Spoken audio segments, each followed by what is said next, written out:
Naglunsad na naman ng tigil pasada simula ngayong araw ang Manibela at ilang transport groups. Isa sa dahilan niya ang hiling nilang taas pasahe na hindi raw mapagbibigyan ng gobyerno. Narito ang Express Report ni Mobile Journal Ivan Tarinque.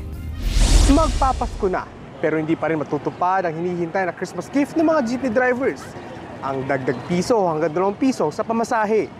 Dahil sa nangyaring big time rollback sa diesel noong nakarang linggo, DOTR na mismo ang nagsabi, hindi na papanahon ang pagtaas ng pamasahe. Sa statement ni Transport Secretary Giovanni Lopez, malaki ang magiging epekto ng taas pasahe sa ekonomiya at pangkalahatan, lalo't bumabangon pa lang ang mga nasalanta ng bagyo at lindol.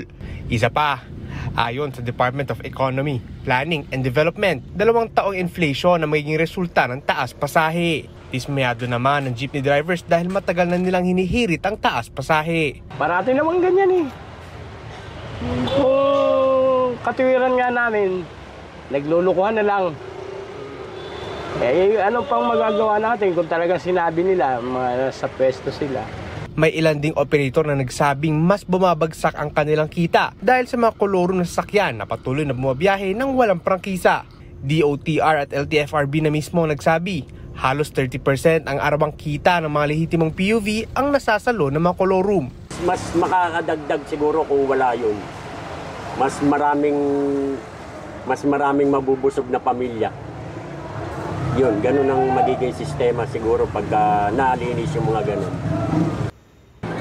Tiniyak ng DOTR, LTFRB at iba pang ahensya na papaigtingin nila ang operasyon laban sa mga kolorum bilang isa sa mga nakikitang solusyon para maibsan ang pinansyal na hirap ng mga driver at mapabuti ang serbisyo sa mga commuter.